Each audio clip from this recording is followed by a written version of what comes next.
Okay, so the first two lectures were about material from the 60s and 70s. And the third lecture was about material from the early 2000s. So now we're finally going to get to today. But before getting to today, I need to hop back to the 60s and 70s for a second. So the subject of today's lecture is analyticity and spin.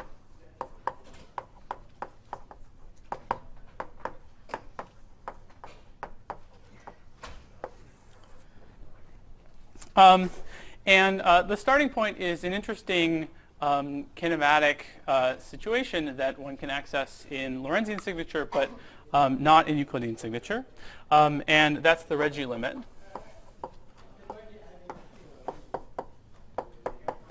So the Regge limit is obtained by, let's take a 4-point function. And we can start with the 4 operators space-like. And we take 2 of them and we boost them relative to the other 2. So this is one way of drawing the picture. And my labeling for the operators will be like this. We could, if we like, boost them a bit more democratically. So another way of drawing the picture would be, so here's Minkowski space. And let me pick 2 crossing null planes in Minkowski space. And then we have operator 2 up here, operator 3 down here, operator 1 here, and 4 here. And they're approaching these null planes. This. Okay. So this is just equivalent to this picture under an overall boost. And so the Regge limit is a CFT version of a high energy scattering process. So the idea is that these operators 1 and 3 create excitations. The excitations propagate up and they interact somehow in the middle of Minkowski space, and then they're detected by 4 and 2. And in the Regge limit of extremely large boosts, the interactions happen at very high energies. Okay, so there's an important and pretty non-trivial fact that 4-point functions are bounded in the Regge limit.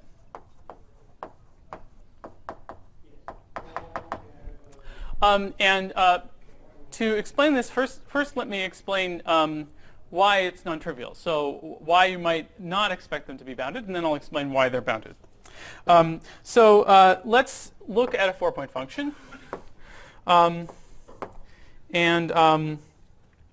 have some conformal block decomposition.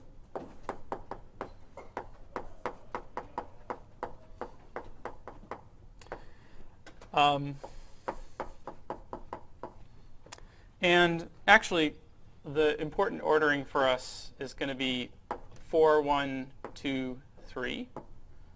I'll explain that in a little bit. Okay, so we're going to look at this 4-point function. And this thing has a conformal block decomposition, so it's a sum over operators.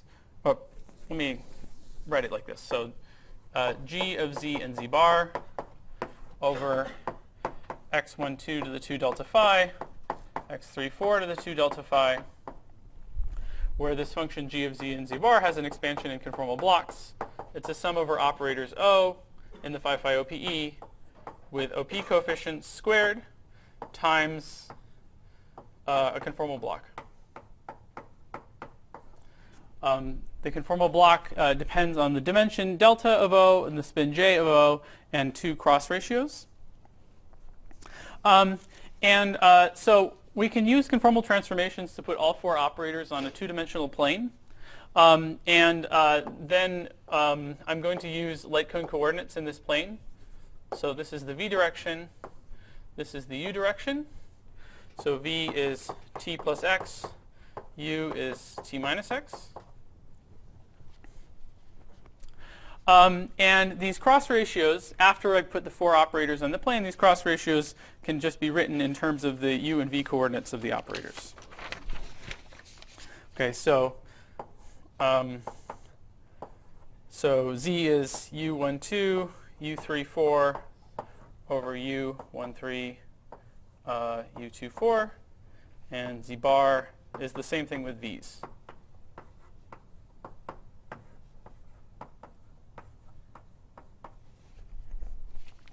Okay, so good. So let's so if we start in this kinematics where all four operators are space-like separated, then and in fact we can, if we like, just start with them on the t equals 0 slice.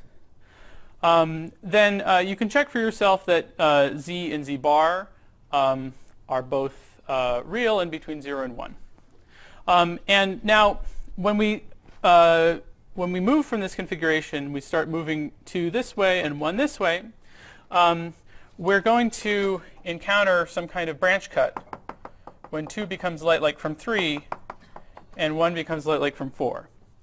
And the way we move around the branch cut depends on which Whiteman function we're looking at. So it depends on our I epsilon prescription. So let's try to sort that out. Or at least I'll get you started on sorting that out. So let's look at this ordering that we have here. And I'm often going to use the abbreviation where phi sub I means phi of x sub I. So in most of this lecture, I'm just going to consider one scalar operator, phi. And so these are not different operators. They're operators at the position x phi. Okay?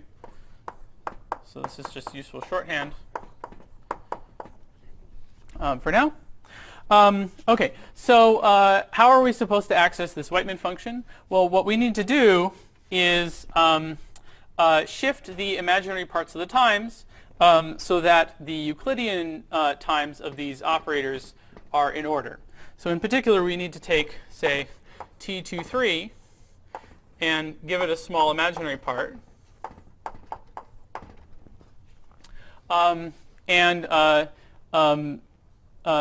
This ensures that t2 is later in phi 2 is later in Euclidean time than phi 3.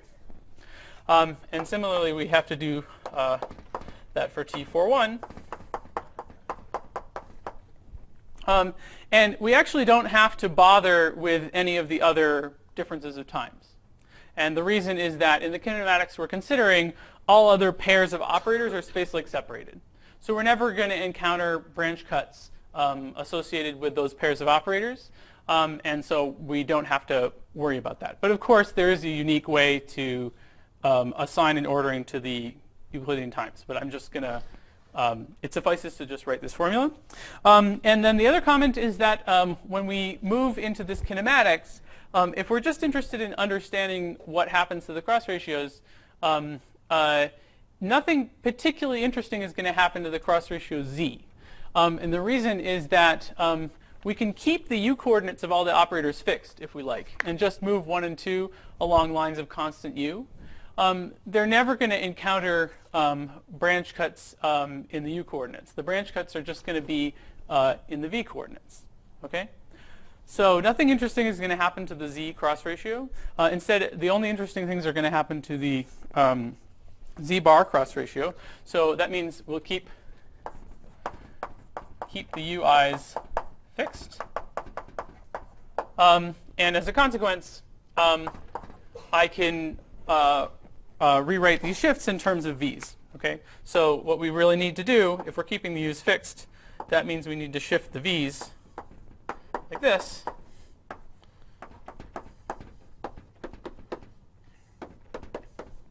Okay? So the idea is to make these shifts and then start moving the operators into this new kinematic regime and see what happens to this cross ratio, z bar. Okay? And I'm going to leave that as an exercise, and it's one that I really encourage you to do. And I'll give you what the result should be. So first of all, for this correlator that we're looking at, let me write it in terms of something that's just a function of cross ratios.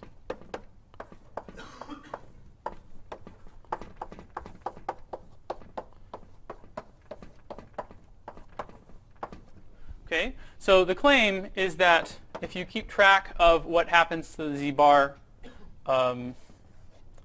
cross ratio, then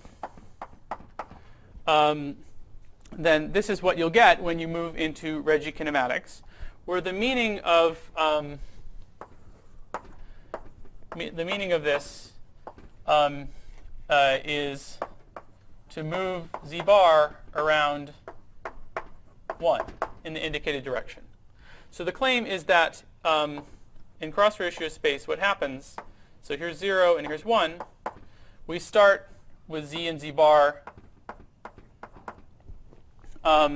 both real and between 0 and 1, and when we move into Lorentzian kinematics, when we move into Reggie kinematics, z will just stay between 0 and 1, and nothing much interesting will happen to it.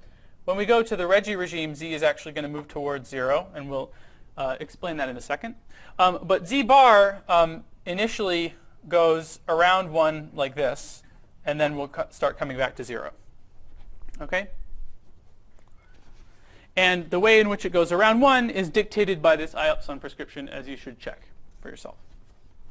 Okay? And so you can do this exercise for other Whiteman correlators. So for example, phi4, phi1, phi3, phi2. And it turns out in this case, there's no monodromy on z bar.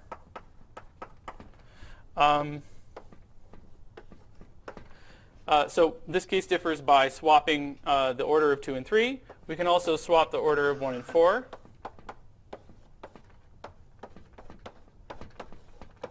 In this case, there's also no monodromy on z bar. And then finally, we can swap the order of both.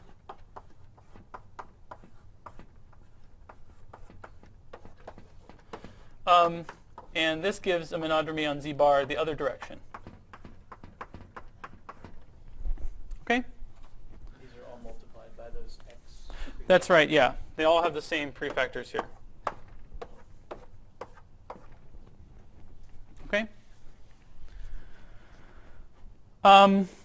So the fact that there's no monodromy in this situation can actually be understood in terms of an old result due to Mach. In particular, let's look at this example. So the operators 1 and 3 are space-like separated from each other. So I can swap them if I like. So this is the same as phi4, phi3, phi1, phi2. There's an old result due to Mach that the operator product expansion always converges if the two operators are acting on the vacuum. So that means that Mach's result implies that we should always be able to do the operator product expansion between 1 and 2 in this Whiteman correlator, because I can move 1 so it's next to 2 and they both act on the vacuum. The regime of OP convergence, maybe Slava talked about this, maybe he didn't, but the regime of OP convergence is that the OPE converges as long as the cross ratios stay away from a cut from 1 to infinity. Okay, so if z and z bar, this is just another copy of the same picture. If z and z bar range around in the complex plane but never touch the cut, then the OPE will remain convergent. Okay, and so the claim is that Mach's result tells you that you should expect the OPE to be convergent in these two cases. And indeed, when you check what happens to the cross ratios, that's what you'll find. You'll find that the cross ratios never pass through the cut in those cases. Okay, good. So this is what the I-epsilon prescription tells you happens to the z-bar cross ratio. And then finally, I want to explain why both cross ratios eventually go to 0 in the Reggie limit.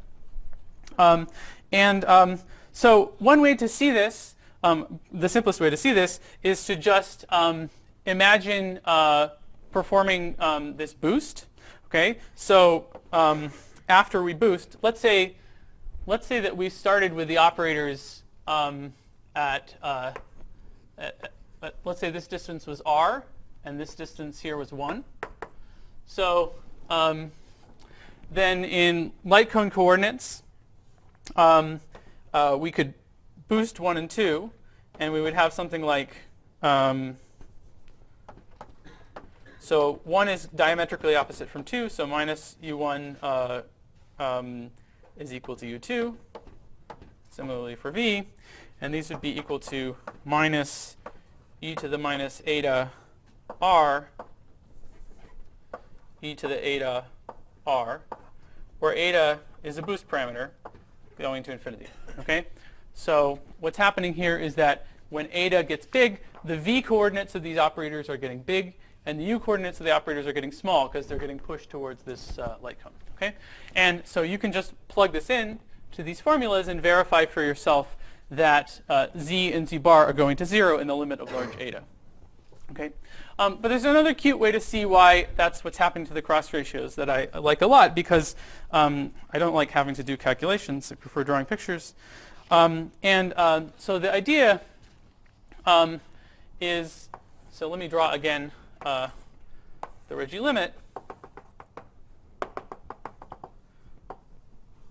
Let's see.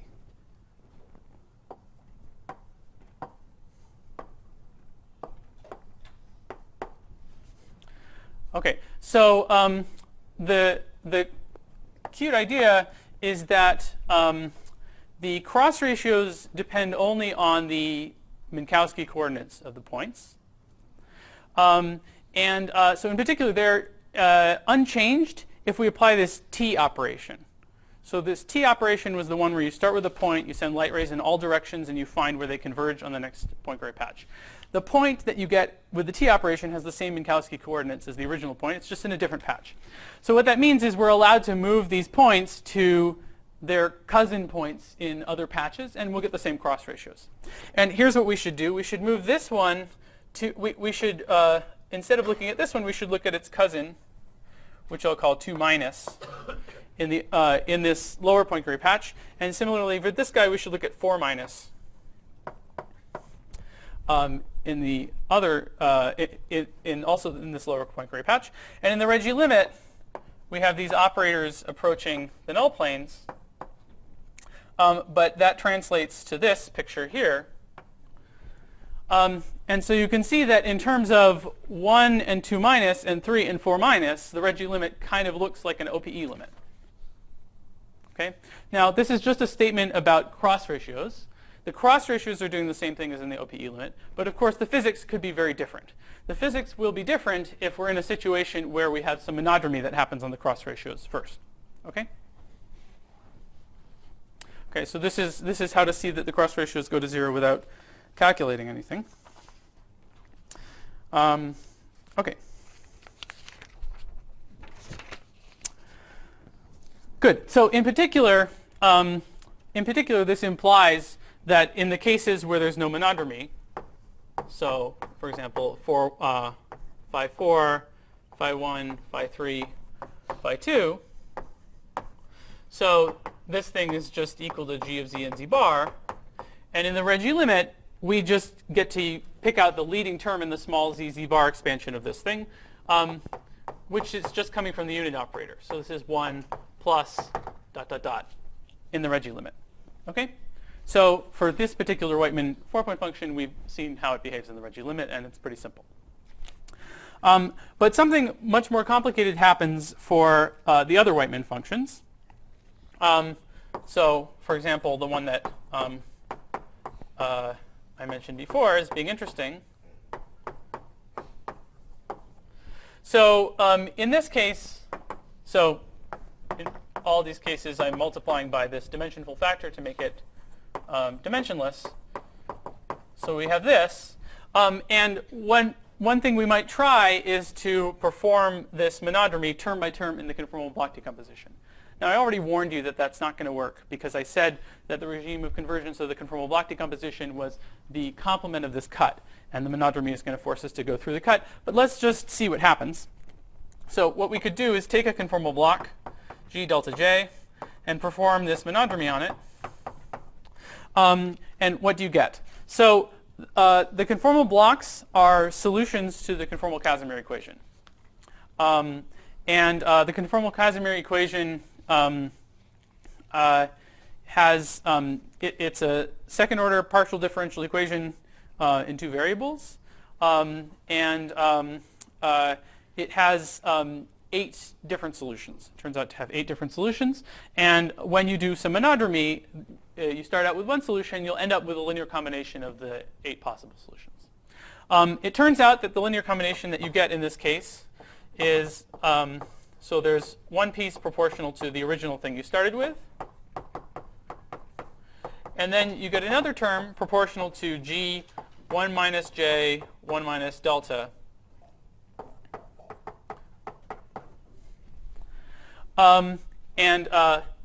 These quantum numbers should be familiar to you by now. These are the same quantum numbers that appear in the light transform.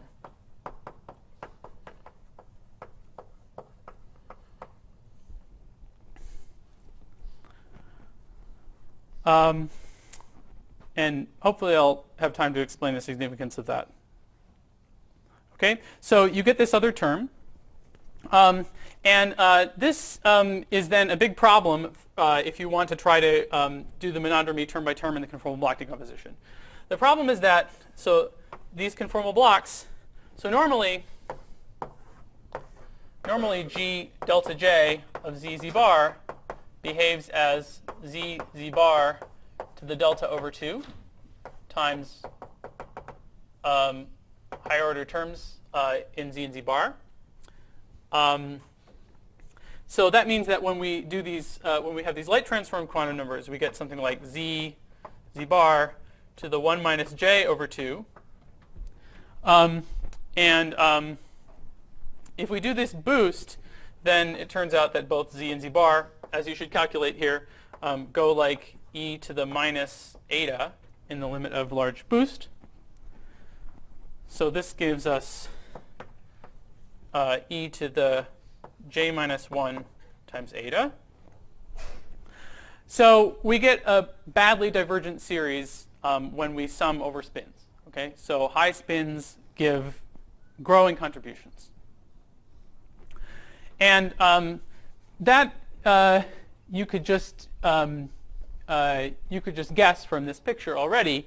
The idea is that the spin gives the boost eigenvalue of operators in the 1,2 OPE. And we're boosting a lot. So obviously the operators with a high boost eigenvalue will contribute more and more and more. And this funny exercise with taking monodromies of conformal blocks tells us that instead of getting e to the j times eta, we get e to the j minus 1 times eta. And the shift from j to j minus 1 has to do with the fact that the conformal blocks sum an infinite set of descendant operators, and that sum modifies slightly the behavior in the large boost limit. Okay, but the intuition is just e to the j times eta, and of course it's blowing up. Okay, so that's why you might be a bit worried about the Regge limit.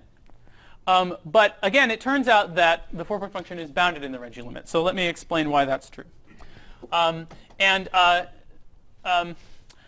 In this particular case, for a 4-point function of identical operators, one way to explain boundedness in the Regge limit is to do the OPE decomposition in a different channel.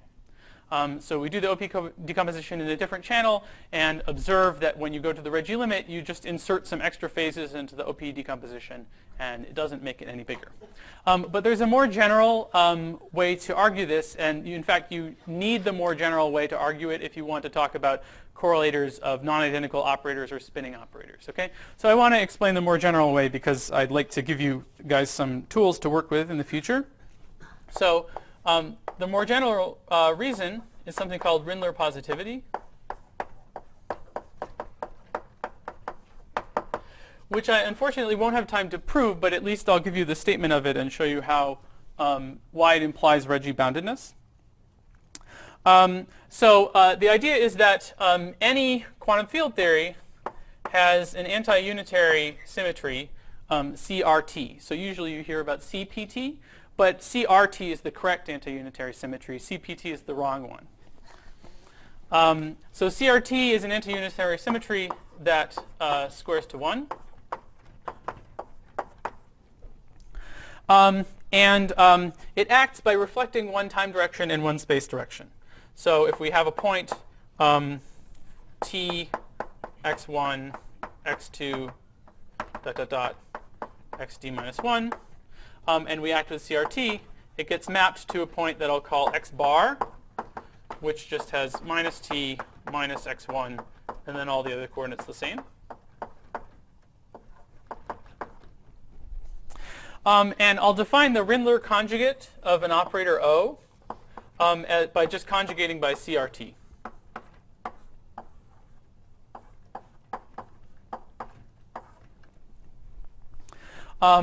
In particular, for traceless symmetric tensor operators, we can, so here I'm using index-free notation.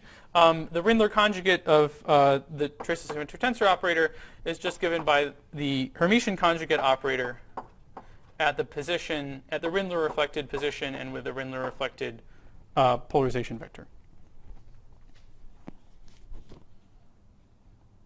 Okay. And one comment I should make is that Rindler conjugation preserves operator ordering. So it's not the same thing as Hermitian conjugation. So the Rindler conjugate of AV is the Rindler conjugate of A times the Rindler conjugate of B, and that just follows from the definition. Okay, so the definition just involves inserting this CRT operator, which doesn't reverse the orders of anything. Okay, and CRT squares to 1, so you can just evaluate, just plug in the definition here and verify for yourself that it's equal to this. Okay, so the statement of Rindler positivity is that if you have a collection of operators localized in the right Rindler wedge, and I'll call this product of operators A, then we can take its reflection, and maybe I drew too complicated a picture to allow myself to take the reflection here. So, oh gosh, I don't even know what I'm doing. Okay, so this would be the reflection.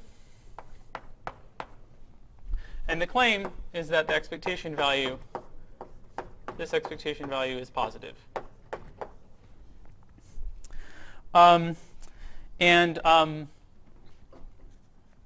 this is true whenever A is the product of operators localized in the right Rindler wedge. I think that maybe the cleanest way to argue for this uses Tomita Takasaki theory. Did Tom Faulkner talk about that at all? He did. Great. Okay. So exercise, look at Tom Faulkner's notes and try to prove this for yourself. Okay. So positivity of this thing means that we can define a positive definite Hermitian inner product by just this expression. So I've defined an inner product B with A as omega B bar A. And because this is positive definite Hermitian inner product, it satisfies a Cauchy-Schwarz inequality.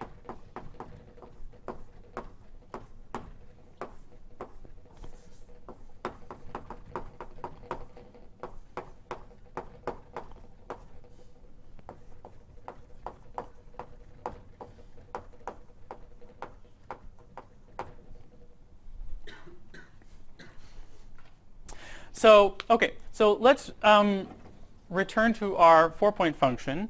And let's choose the points to be in a Rindler symmetric configuration. So let's see. So we have 3 and 4 and 2 and 1.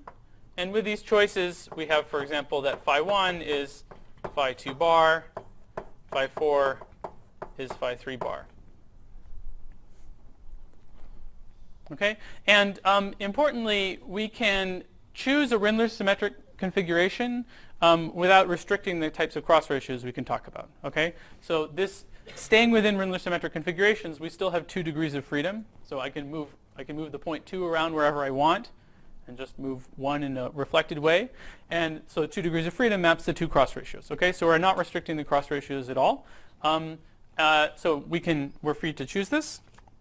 And so then we can apply the Cauchy-Schwarz inequality. And the cool thing is that because Rindler conjugation doesn't change operator ordering, it will give us relations between different Whiteman orderings.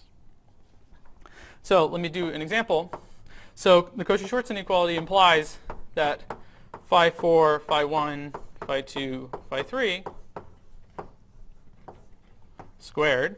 So this is just our inner product. And in our Rindler symmetric configuration, I can replace phi 4, phi 1 with, so this is just the bar of phi 3, phi 2. So this is this inner product. And by Cauchy-Schwarz, this is less than or equal to phi 2, phi 3, phi 2, phi 3, phi 3, phi 2, phi 3, phi 2. And this is just a product of the nicely behaved Whiteman functions, phi 1, phi 4, phi 2, phi 3, i.e. the ones that don't experience any monodromy when you go into the Regge regime.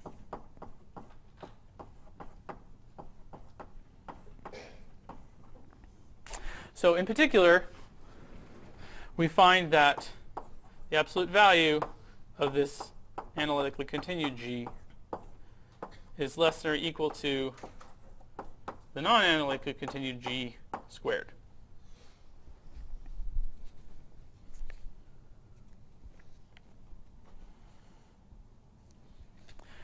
So, and by the way, I should mention that this computation right here is one that you've seen already in this TASI, except it's in disguise.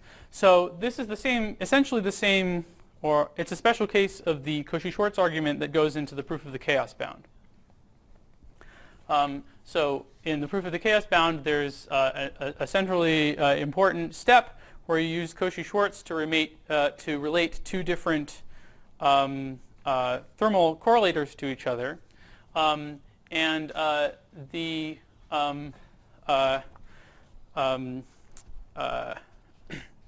interpretation here is that one can try to quantize your quantum field theory in Rindler space. And the Rindler time is exactly this boost parameter. And so the Whiteman functions that we're looking at can be interpreted as thermal correlators in Rindler space, and then exactly the Cauchy-Schwarz argument that goes into the chaos bound becomes this argument. But that's the way of thinking of things is unfortunately a little bit schematic because we don't really know how to make sense of Rindler quantization in a general quantum field theory. It probably makes sense. Maybe it makes sense, but there are some issues if you think about what happens near the origin. So near the origin in Rindler quantization, you have to, if you want to quantize the theory on a half space, you have to say what happens here. And in particular, it seems like you need to put some kind of boundary condition there. And I would say that the question of what boundary condition you should put there is not totally understood. You can do replica trick computations where the need to specify a boundary condition goes away when you take the n goes to one limit. And so there's a sort of, there's a story there. It's not clear how rigorous a footing it's on. So this, I would say that it's the relation to Rindler quantization, if you really want to work rigorously in quantum field theory, is at this point an analogy. But Tomita-Takasaki theory gives a rigorous way of saying that this is a positive definite inner product, and that's sufficient for what we're doing.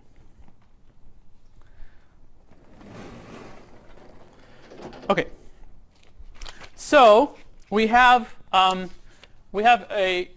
conformal block decomposition that is naively becoming divergent, but magically the correct answer is not divergent; it's bounded. So what's going on? And for this, it's useful to think about a toy model.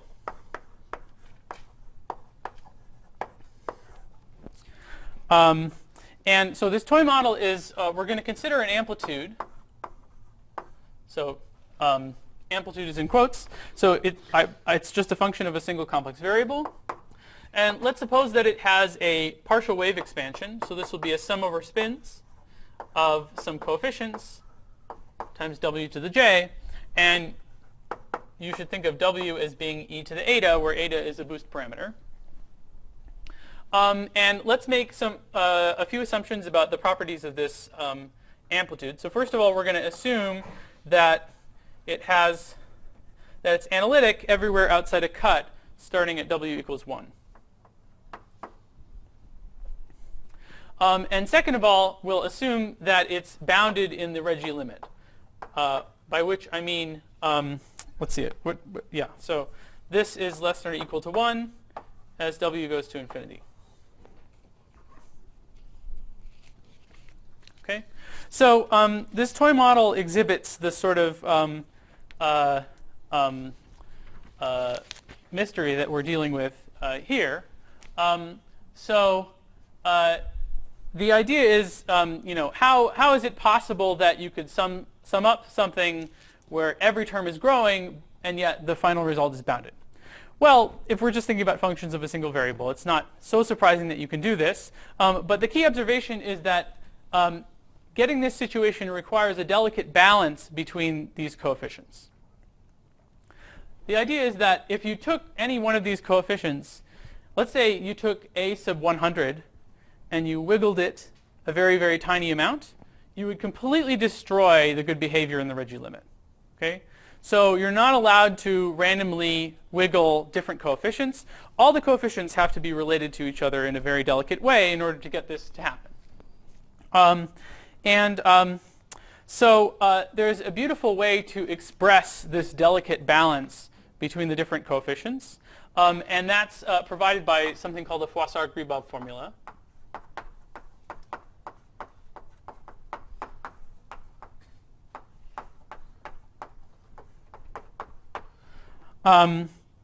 In this case, it's very simple. So the idea for deriving the Froissart-Gribov formula is to start with an inversion formula for the a sub j coefficients.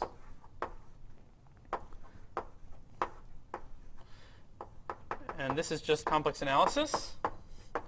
And I'm going to call this a Euclidean inversion formula.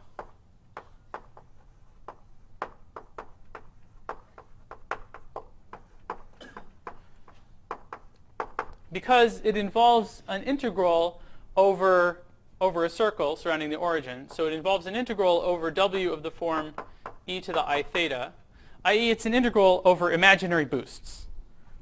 Okay? And imaginary boosts are just rotations in Euclidean space. So that's why I'll call it a Euclidean inversion formula.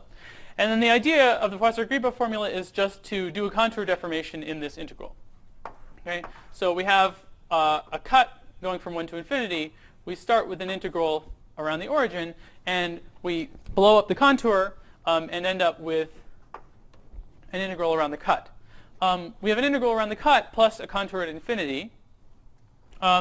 But we can drop the contour at infinity provided that j is large enough. Okay, so deforming the contour, you get a different expression for these a sub j's as an integral over the cut, so an integral from 1 to infinity, dw over w to the j plus 1 times the discontinuity of a, where the meaning of the discontinuity is that you evaluate a above and below the cut.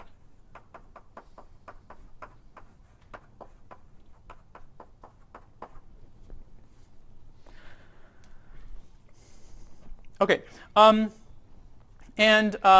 this formula is valid provided j is large enough. And in this case, in order, based on the assumption that we made about the growth of a at infinity, the formula holds if j is bigger than 0. Okay, so for the partial wave coefficient a sub 0, you need to go back to the Euclidean formula.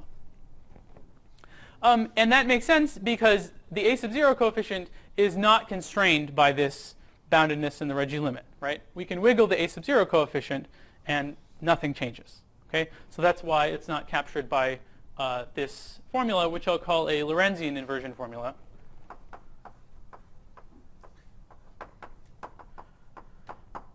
because it's an integral over real W, i.e. an integral over real boosts. Okay? So the remarkable thing about this formula, maybe it's not so remarkable since we're just doing complex analysis in one variable, is that the formula makes sense for general complex J. At least complex J satisfying this condition on their real parts. So the condition here is just that a real part of J is bigger than 0. In particular, we can let J be, for example, any real number bigger than 0. And this formula works. The reason this formula works as opposed to this one is that we now have an integral over this cut, and 1 over W to the J plus 1 is a perfectly fine function along the cut. Whereas in this formula, if we tried to set J to be non-integer, we have a problem because the integrand now is not single valued as we go around the circle. Okay? So this thing is analytic in J. And that's very nice because this analyticity in J is a way of expressing the delicate balance between the A sub J coefficients. So not only is this formula analytic in J, but it has nice behaviors at infinity in the J plane. And it makes these partial wave coefficients, it makes the function, the analytic function that this defines, a kind of rigid structure. And it tells you that it automatically enforces this fact that when you wiggle one A coefficient, you have to wiggle all of the others at the same time. Okay, so analyticity in spin is a consequence, a necessary consequence of boundedness in the Regge limit. And as an exercise, if you like, you can do the fun example A sub W is log of 1 minus W.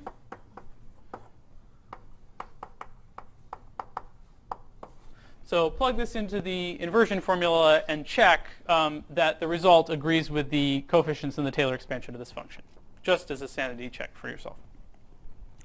Okay, so the situation that we're facing in conformal field theory is exactly analogous to this toy model. We have an expansion where each term in the expansion is growing, but we have a proof that the result is bounded in the Regge limit. And this implies analyticity in spin for CFT data.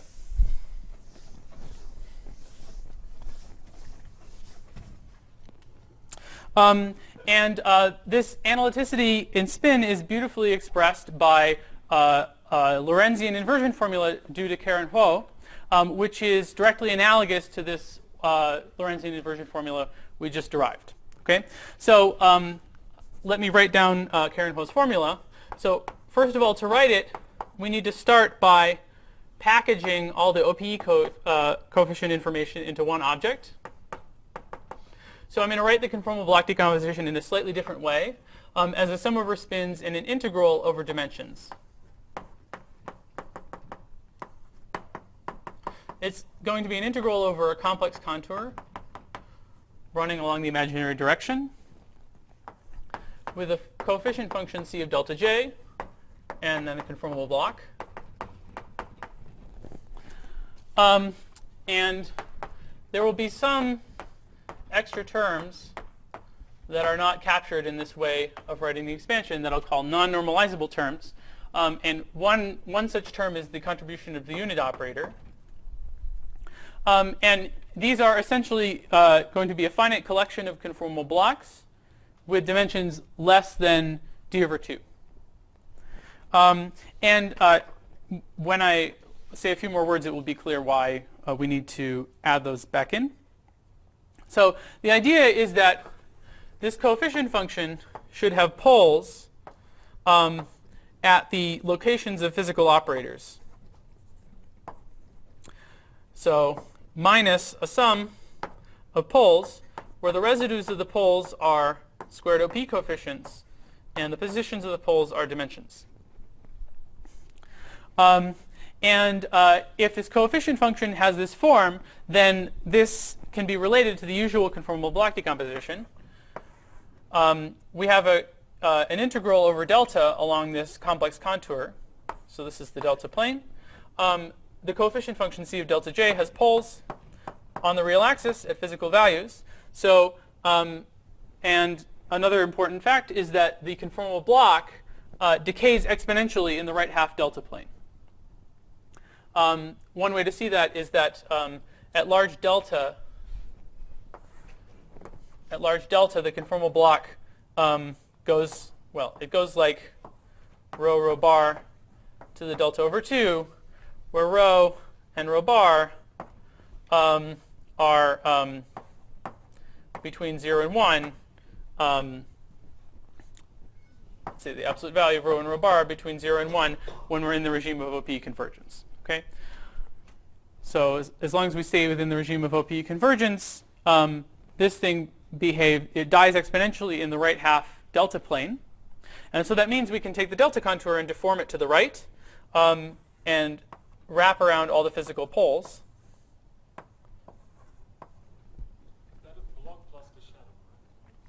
Great, good. So for the sake of simplicity, I used shadow symmetry to remove the shadow term. Okay, I'm going to end up skipping over a whole bunch of technology in this discussion. I'm going to try to take a windy path through, so I'm not going to talk about the shadow term. But this is a valid way of writing the OP. Yes? What if I have operators on the principal series? Great, that's a great question. So the question was, what if you have operators on the principal series? And in that case,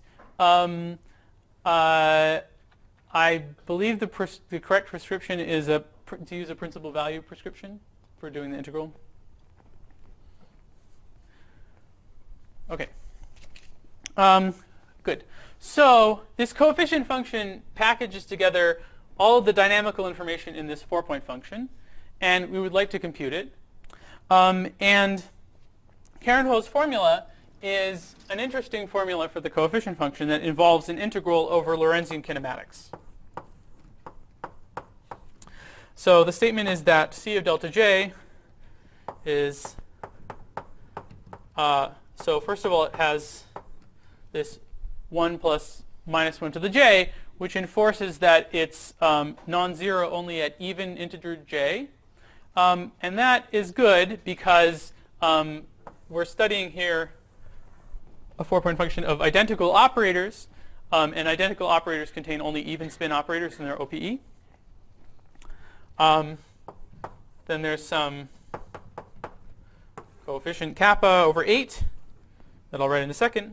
And then the interesting part is an integral over cross ratios.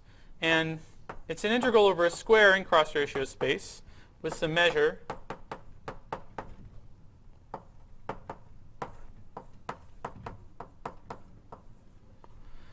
times a funny conformal block where dimension and spin have been swapped.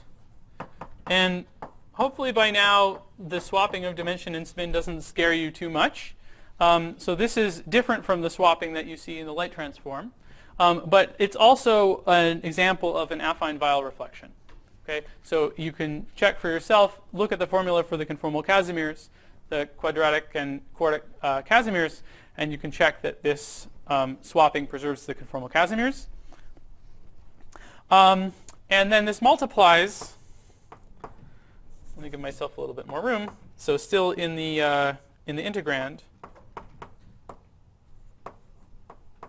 a function of cross ratios, and I'm going to write the function of cross ratios in terms of space-time coordinates because it makes the physical interpretation a little bit clearer.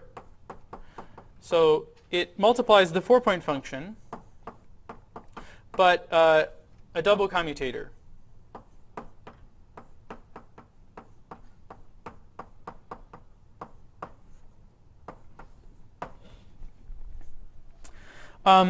So this double commutator is just a linear combination of the different Whiteman orderings that we just discussed. In fact, maybe it's still here. Yeah, great. So this is just a linear combination of these 4 different terms. And these factors serve to make it a function of cross ratios alone. Okay? So multiplying by the dimensional factors, this thing is just a function of z. And if you want to see what it is, you just take a linear combination of these things. And so we can just use this formula here. And it's equal to g where we continue to the left, plus g where we continue z bar around 1 to the right, minus 2 times g. And I'll define this as minus 2 times the double discontinuity of g. Okay? And it's a function of cross ratios. And that's this whole thing. And this double commutator is supposed to be evaluated in kinematics where it's non-zero. And that's precisely the Reggie kinematics that we've been talking about. So specifically, the picture is that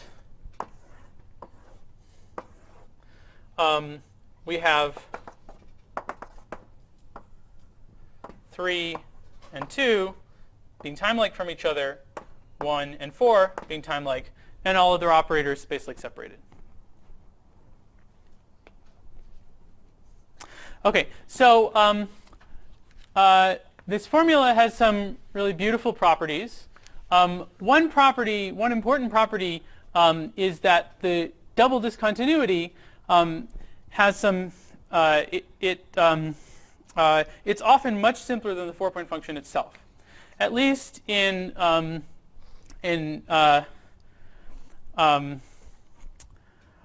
so an example of a case where it's much simpler than the 4-point function itself is, let's say, in a theory with a large n expansion.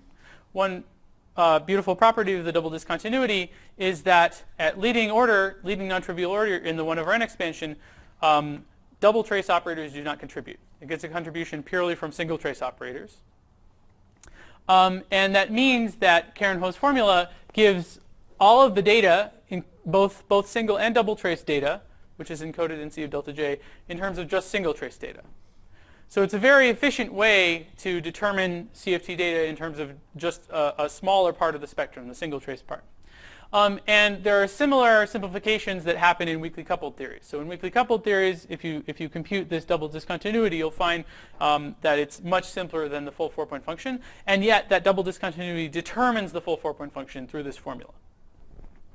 And the fact that d-disk is so simple is, I think, at the heart of a lot of recent advances in the analytic bootstrap. So there's been a lot of work recently on bootstrapping theories at large n, weakly coupled theories, bootstrapping strongly coupled holographic theories, where by bootstrapping I mean determining 4-point functions and CFT data in these theories at a few leading orders in, say, the 1 over n expansion. The thing that this formula provides for you is a relationship between the 4-point function and its discontinuity. And you should think of this as being kind of like a unitarity method in the context of amplitudes. So in amplitudes, we have methods for using the analyticity properties of amplitudes to relate the full amplitude to its discontinuities. And in that way, you can take smaller pieces and glue them together. So you can take lower point amplitudes and glue them together into higher point amplitudes, or lower point amplitudes and glue them together into higher loop amplitudes. And this formula gives a way of doing something analogous for CFT 4-point functions, at least at a couple of non-trivial orders in 1 over n. Okay? Unfortunately, we won't have time to discuss a lot of that, but I just want to mention that this idea of looking at the double discontinuity has really had central importance in a lot of recent bootstrap work.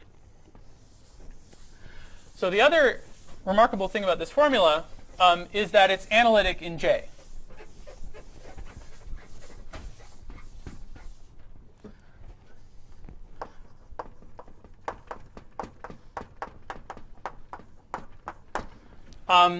And it's really the CFT analog of that formula that we wrote over there. And the analyticity in J, in the formula, you can see because it's an integral over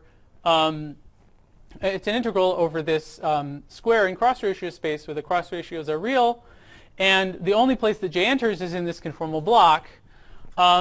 And J is sitting in the slot of the conformal block, usually reserved for delta. And it's a familiar fact that conformal blocks are analytic in delta. So of course, this thing is analytic in J. As a consequence, this formula works for any complex J. Actually, well, so it works for complex J, but there is a constraint on the real part of J, which is analogous to that constraint that we had over there, and it has to do with how bounded the 4-point function is in the Regge limit. And the Regge bound that we derived using the Cauchy-Schwarz inequality implies that this formula should work for J bigger than or equal to 1. So similarly to that previous case, if you want to know the CFT data for J equals 0, you have to do something else. Yes? Oh, great. So the non-normalizable contributions are not captured by the equation because they're scalar blocks. So that's part of this issue that I mentioned, that the equation only works for J bigger than a certain value. That's right, yeah. So at least in a unitary theory. So the non-normalizable contributions are the operators whose dimensions are less than d over 2 because they're not contained in this contour. And in particular, the unitarity bounds require that those are only scalars. Okay. Good. So it's analytic in J. That means that CFT data can be analytically continued in J. And that means that I should draw a plot a lot like the one that Juan drew earlier today of the CFT spectrum as a function of J and delta. And it's conventional to plot J versus delta minus d over 2. So the idea is that so there's some spectrum of local operators in the theory. So for example, here's the stress tensor. So this would be at d over 2, 2. Yeah.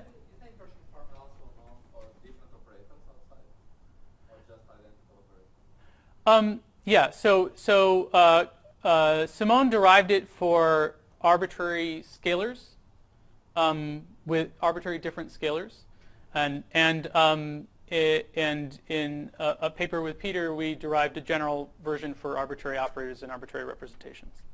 So, for example, if you take some simple theory like a two-dimensionalizing model, yeah. and then analytically continue the data from different correlators, do we get that the analytic continuations agree with each other? Can you repeat the question? The question was, if you look at different correlators in the 2D Ising model, I think the question is jumping ahead a little bit. Maybe can I state the question after I draw the plot? Okay. So the idea is that there's some spectrum of local operators in the theory. So here's the stress tensor, and there's a unitarity bound that says that the local operators have to be to the right of this 45-degree line. So maybe the lightest spin 4 operator would be there, and then you could have spin 6 operator and so on. And there may be other spin 2 and spin 4 and spin 6 operators. These operators appear as poles in C of delta J, but C of delta J is analytic in J, and that means that we can draw curves through the operators.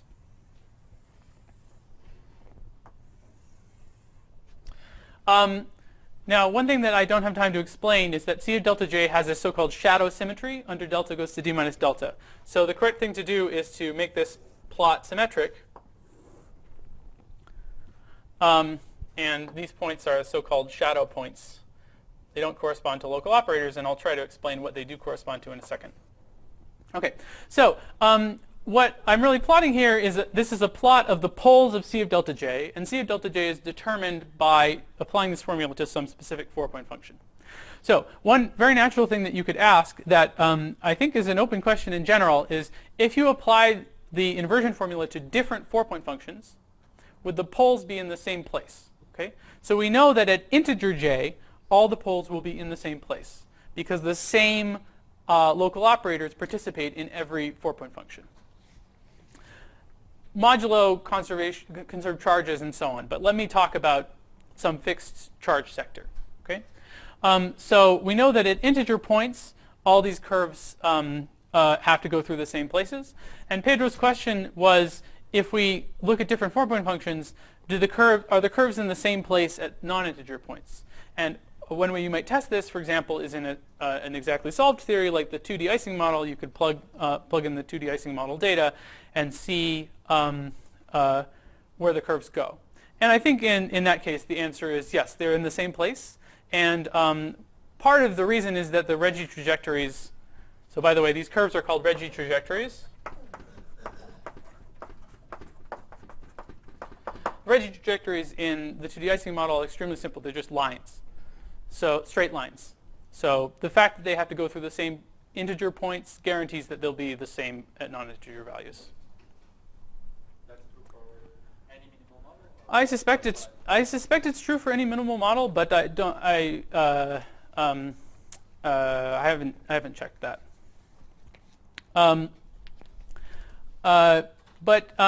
Yeah, this is an important question.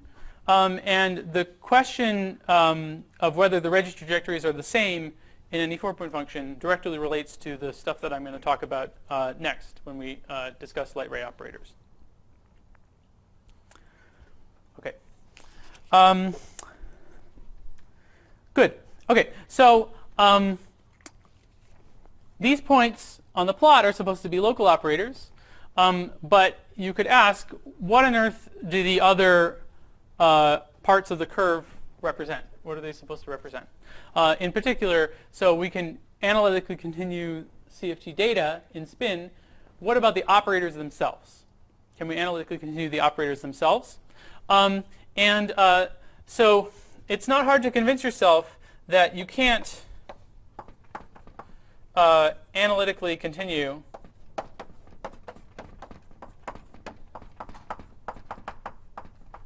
local operators in spin. Here's an argument. So for a local operator, sure. Is the fact that they are very simple Regge trajectories, the fact just related to having Virasoro rather than The question was, is the fact that they're very simple Regge trajectories related to having Virasoro? I think it's related to the absence of anomalous dimensions, which I think, yes. So I think it's related to the fact that the higher spin operators are determined by, their spectrum is determined by Virasoro symmetry, and they're beautifully equally spaced. they are anomalous, right? 1/8 is very anomalous. That's right. By anomalous, yes, that's true. Okay. Yes, I think it's related to Virasoro. And is there an analytic continuation in the Virasoro sense, like sum over primers, and I analytically within the label? So in general, the analytic continuation in spin is not always related to Virasoro. So I think it's a statement about minimal models. I'm guessing it's a statement about minimal models. And the reason is that, so these Regge trajectories, let's first talk about n equals 4 superior Mills theory. This trajectory is the trajectory of single trace operators, which are dual to spinning string states in the bulk. Now you can put a string theory in ADS3, and you'll have these same kind of GKP strings. And you expect those things to live on the same Regge trajectory, the single trace states.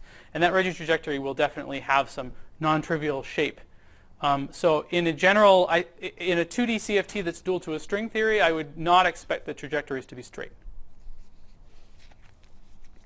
Yeah? Does the formula say something about like the directions out of the board and complex delta? Absolutely. So the formula works for complex delta. Actually, strictly speaking, the best place where the formula lives is for delta on this principal series, on this contour, and then you have to start analytically continuing in delta to get to different places. So what happens to those Regge trajectories? Yeah, so this Regge trajectory looks kind of like a saddle point. So it has a saddle point here. If we go in the complex direction in delta, it goes down. At least that's true in n equals 4 superior Mills theory. I think it's expected to be true more generally.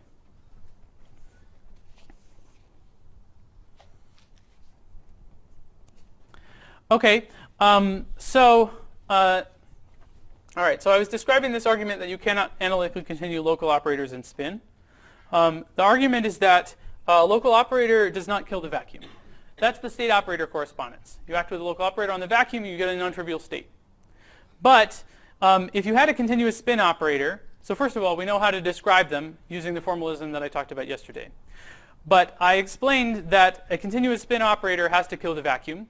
Otherwise, it would create a state that violates unitarity bounds. And it's not possible to have an analytic function that's 0 at all non-integer values and non-zero at integer values. Okay? So we cannot analytically continue local operators. But we can continue their light transforms.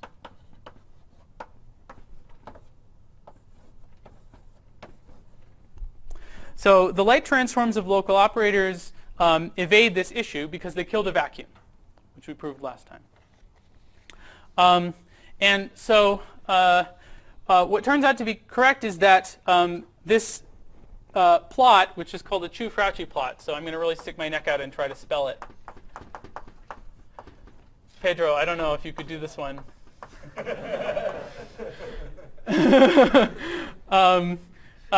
This is one of them is your calling. Yes, I know. Yeah, the hard one, the difficult one. This Chu-Frauchi plot is not a plot of the local operator spectrum. It's a plot of the light ray operator spectrum of the CFT. So we shouldn't have called this T. We should have called it L of T.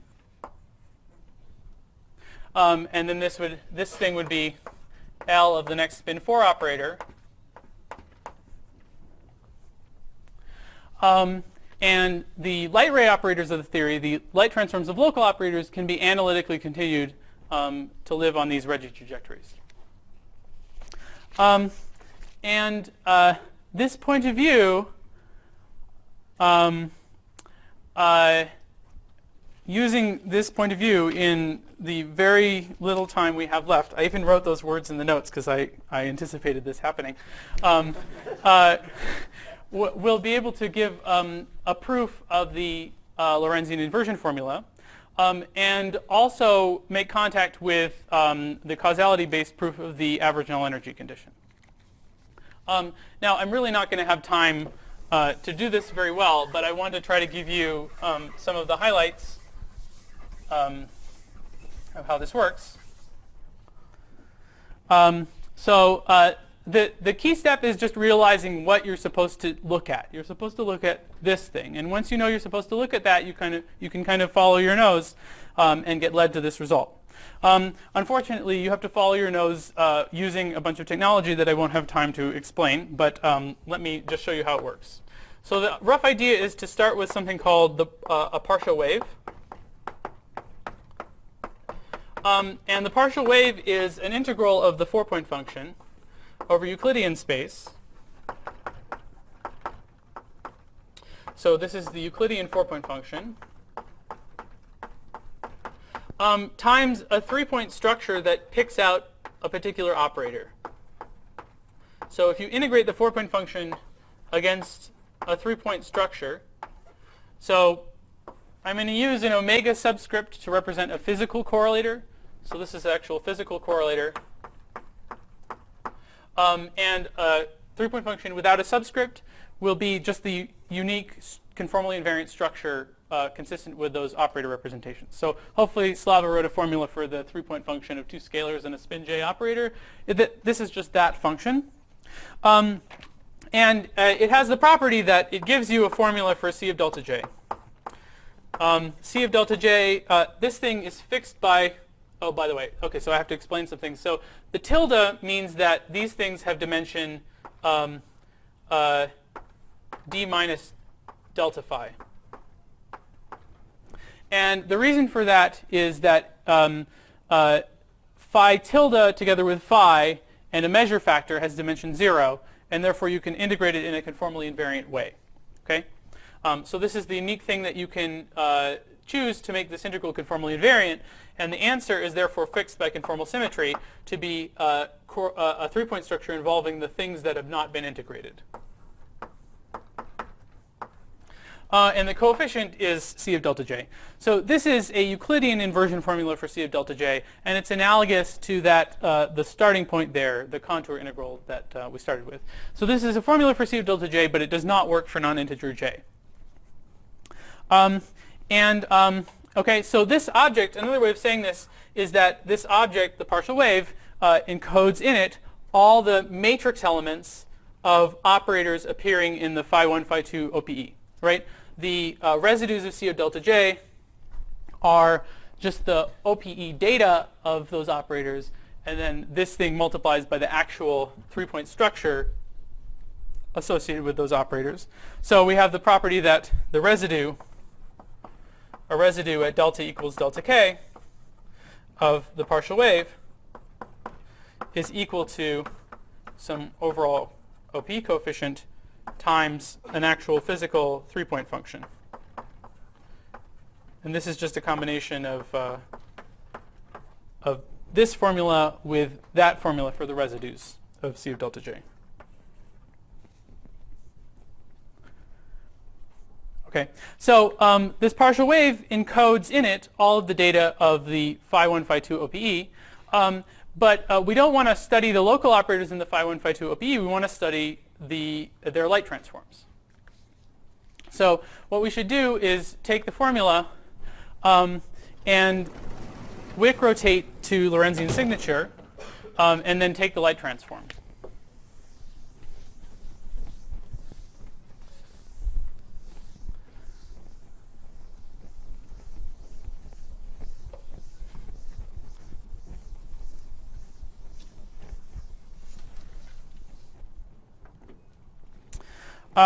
So when so we're going to take this formula and Wick rotate it, and Wick rotating means that we take all the times, all the Euclidean times, and continue them to e to the I pi over 2 times some Lorentzian time. So we take all the times and we rotate them simultaneously, including for the integration variables and the external variables. And if you Wick rotate a Euclidean correlator, you land on a Lorentzian time-ordered correlator. So we end up with exactly this formula, but now over Minkowski space, with the integrals over Minkowski space, and we have Lorentzian time-ordered correlators. And then the next thing we want to do is light transform it. And the light transform is going to hit this guy. So the thing we have to do is compute the light transform of a Lorentzian time-ordered correlator.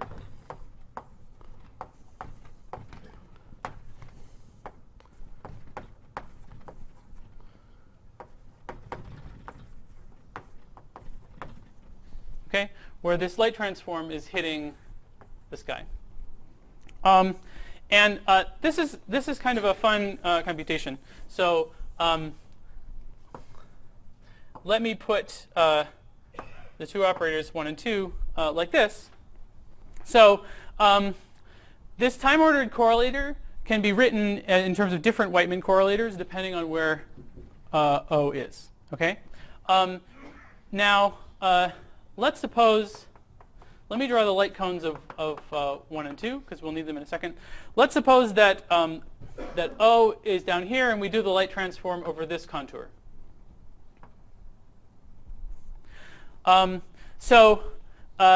Everywhere along the contour, O is either in the past of 1 and 2 or space-like from 1 and 2. And that means that inside this time-ordered correlator, we can put O on the right. But the light transform of O kills the vacuum. So this thing would give 0. Similarly, if we had, let's say O was here, and we did this light transform, so everywhere along this contour, O is either space-like from 1 and 2, or in the future of 1 and 2, and therefore we can always put O on the left, and then the light transform kills the vacuum. So the only way to get something non-zero is if O starts in the past of 1 and ends in the future of 2.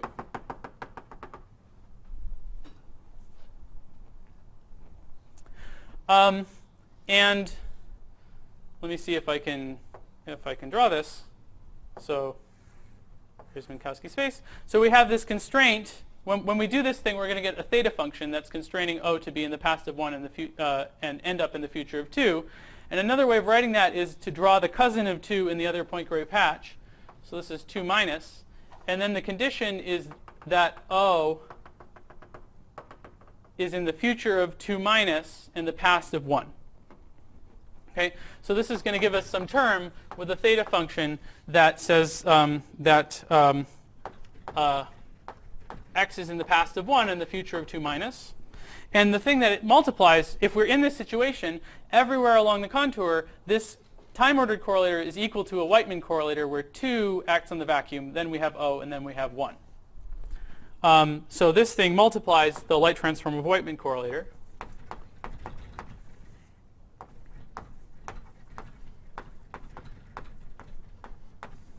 And then there's a similar term with 1 and 2 swapped.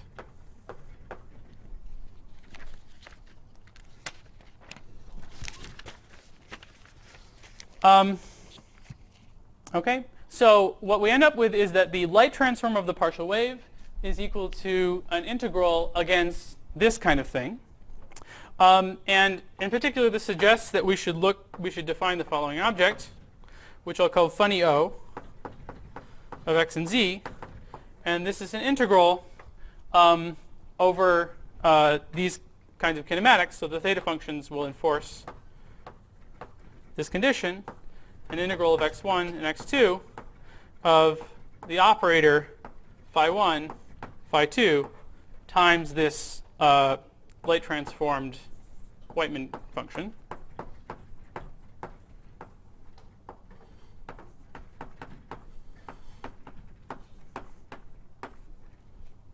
And then plus 1 goes to 2. Okay, and so here's the magical thing that happens. These light transformed Whiteman functions make sense for non-integer j. So the original Euclidean 3-point functions don't make sense for non-integer j. And if you want, I can explain that during the break. But after you take the light transform, you get something that does make sense. And the analog here is this toy example that we had, where we had an integral over a unit circle, where it was important that w is an integer to get the integral to be single valued, versus an integral over a cut, where it wasn't important.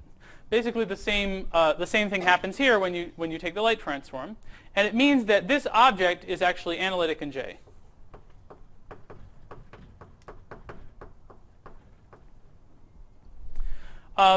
And furthermore, by construction, it has the property that its residues at integer j are equal to light transforms of local operators. So this is when j is an integer. That's by construction. So it means that we can interpret the residues of this thing in delta as being analytic continuations in J of this thing. And that's exactly what these curves in the Chu-Frautschi plot are.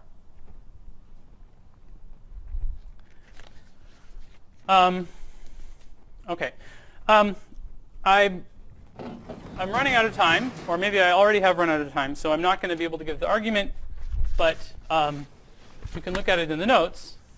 If you study a matrix element of these things, so far the matrix element of these things, let's say phi 4, funny O, phi 3. This is an integral of this 3-point structure against time-ordered 4-point function. Okay, that's what comes from this expression after you Wick rotate it. But it turns out that you can do some contour manipulations. The contour manipulations are exactly the same ones that appeared in our proof that the light transform of a local operator kills the vacuum. They have to do with the regime of holomorphicity of the time-ordered 4-point function, and show that this is can be rewritten as an integral of the double commutator. So you can rewrite it as an integral of a double commutator against this light transformed 3-point function.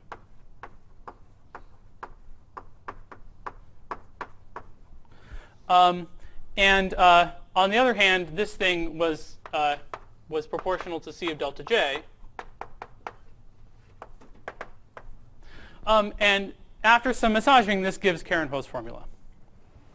Okay. The really important step is the contour manipulation where you pass to the double commutator, which unfortunately I don't have time to explain, but it's in the notes.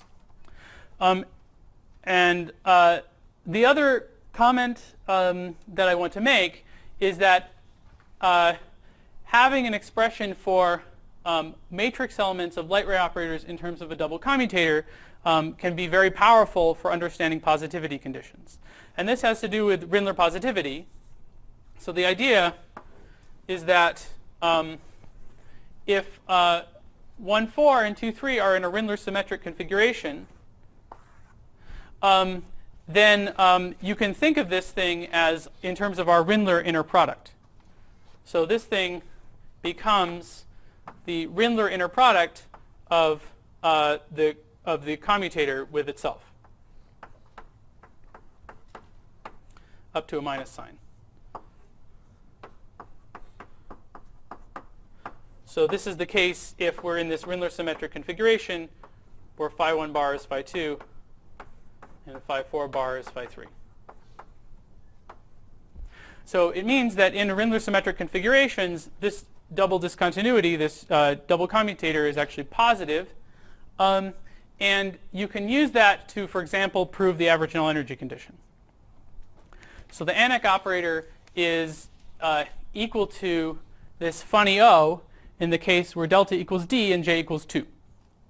So you plug delta equals D and J equals 2 into this expression and use Rindler positivity to show that it's positive.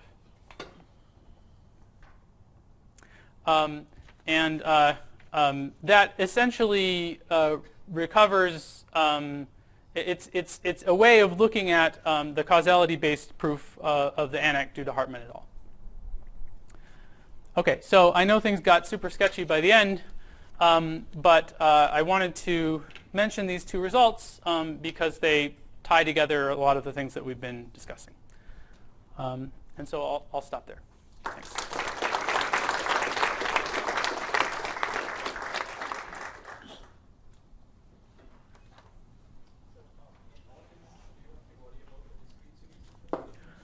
Do you have to, so the question was, do you have to worry about the discrete series in this case?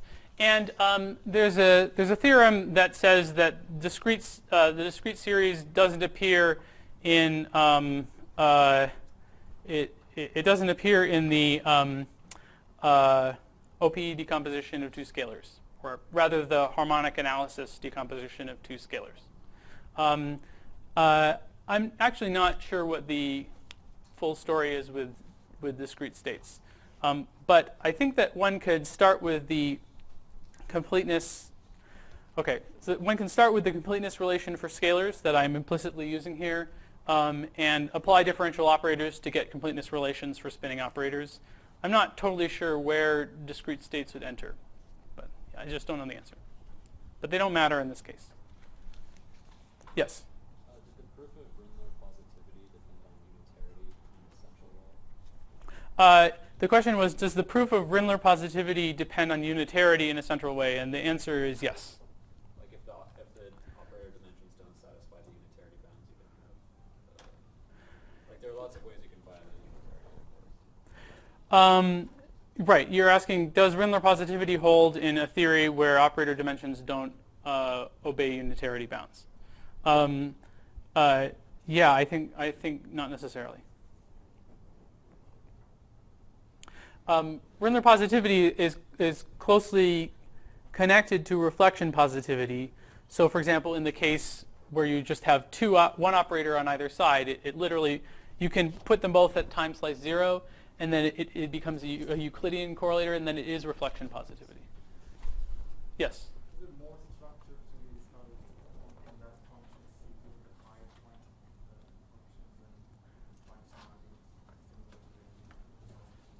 So the question was, if you look at higher point functions, can you derive, can you see more structure or something like that?